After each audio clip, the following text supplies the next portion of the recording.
સુરતમાં અભ્યાસ કરતા યુવાનો ચોરીના રવાડે ચડ્યા હોવાના કિસ્સાઓ સામે આવ્યા છે।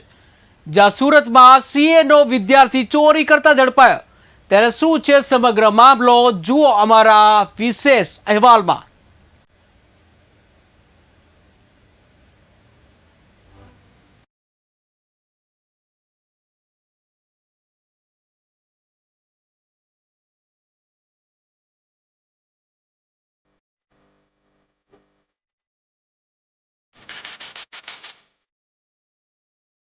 સુરતના ઉધના વિસ્તાર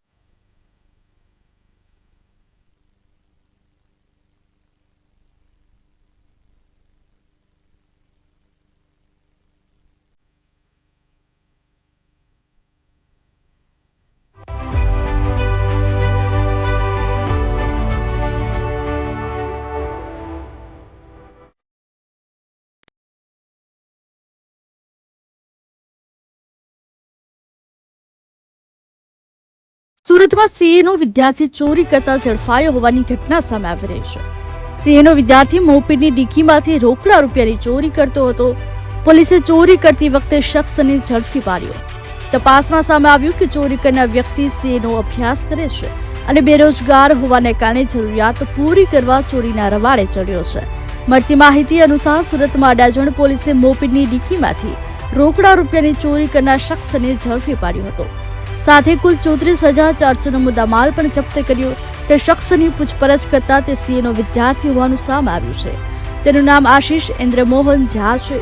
પોલીસે સીએના વિદ્યાર્થી આશીષની મોપેડની ડીકીમાંથી ચોરી કરતા મુદ્દામાલ સાથે ધરપકડ કરી છે। અડાજણ પોલીસ સ્ટેશનમાં એક ચોરીનો ગાડીના ડીકીમાંથી ચોરી કરવાનો ગુનો બનેલો છે। ગઈકાલે દાખલ થયેલ છે। એના અનુસંધાનમાં પોલીસે તપાસ કરતા ટેકનિકલ સ્ટાફ અને પોલીસની મહેનતથી આરોપીને પકડી લીધેલ છે અને 34,000નો આખો મુદ્દામાલ રિકવર કરવામાં આવેલ છે અને હાલમાં આરોપીને અટક કરવામાં આવેલ છે અને આગળની પૂછપરછ ચાલે છે।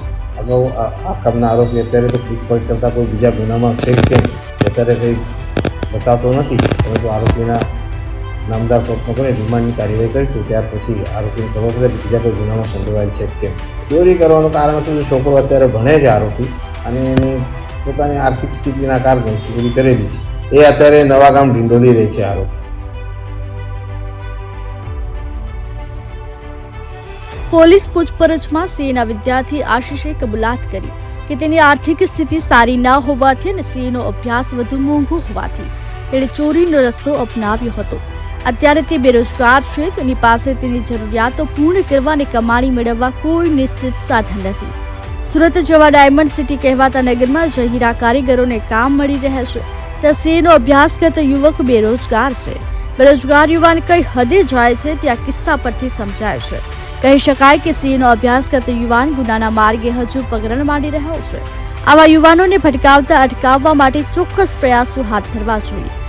જોકે સીએનો વિદ્યાર્થી હોવાનું કહેતો આશીષ નામના યુવાનની વાતોમાં કેટલી સત્યતા છે તેની પોલીસ વિગતો તપાસ હાથ ધરી છે। જરૂર મુજબ કાર્યવાહી પણ કરશે। Bureau report, KTV news, Gujarati.